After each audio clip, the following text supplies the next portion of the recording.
The servants were breaking down the doorframe to allow Duke Reynold to exit. The grandson of the English king had become so overweight that ordinary doors were now too narrow for him. He got stuck in them. The ruler of the Dutch lands went down in history as the Fat, but a more fitting name would be the Enormous. Rulers who enjoyed their food are hardly a rarity.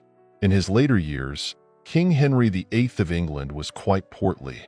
The French King Louis VI earned the nickname the Fat, though some historians argue that the Great is more appropriate.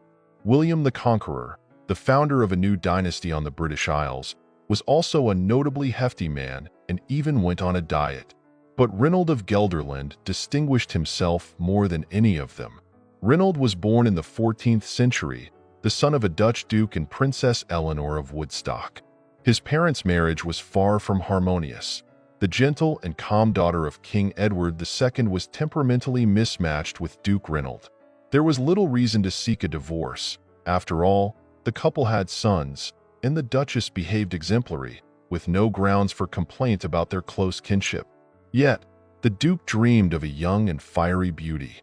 Thus, he decided to go all in. He declared, with what seemed like genuine tears in his eyes, that his wife was afflicted with leprosy. The next morning, Eleanor was bewildered.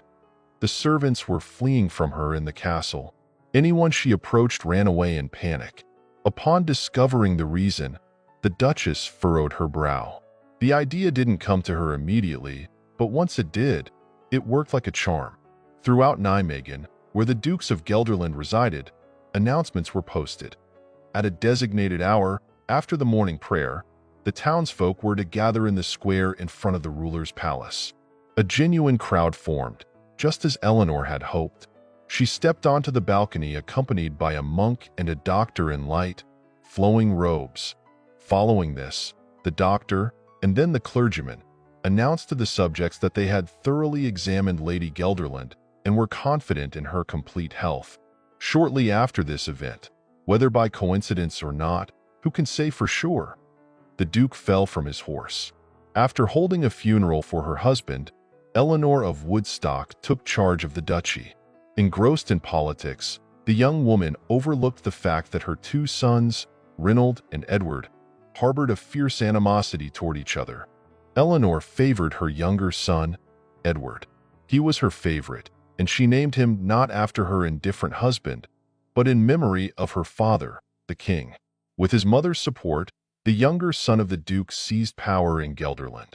Meanwhile, the elder and legitimate heir, Reynold, was imprisoned for a long 10 years, first in Rosendal, then in Neerbeek. It was clear that the usurper Duke Edward felt some guilt over his actions. After all, Reynold was granted everything he requested.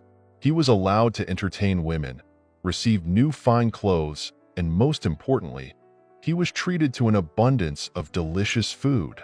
Eleanor of Woodstock's eldest son had always had a weakness for sausages and hams, rich pies, and candied fruits. Now, he ate almost without pause. What else was there for him to do during those 10 years?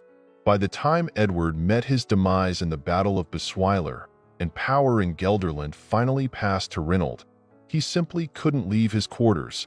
The enormous Duke couldn't fit through the doorframe. The guards admitted they hadn't locked his cell for ages. Why bother when the prisoner couldn't escape anyway? He could have, like Winnie the Pooh, stayed in his dungeon until he lost weight, but how long would that take? And what kind of authority would the new ruler have if the people were told? The Duke is unavailable. He's losing weight until he can fit through the door. The Gelderlanders would have doubled over with laughter. So, the servants had to work hard to break down the sturdy stone walls of the tower. Finally, Reynold III was free. They placed the Duke's crown upon his head, and he went, naturally, to feast. Unfortunately, Reynold of Gelderland indulged excessively in food. As is well known, that doesn't bode well for one's health. Just 3 months after his coronation, the new Duke died.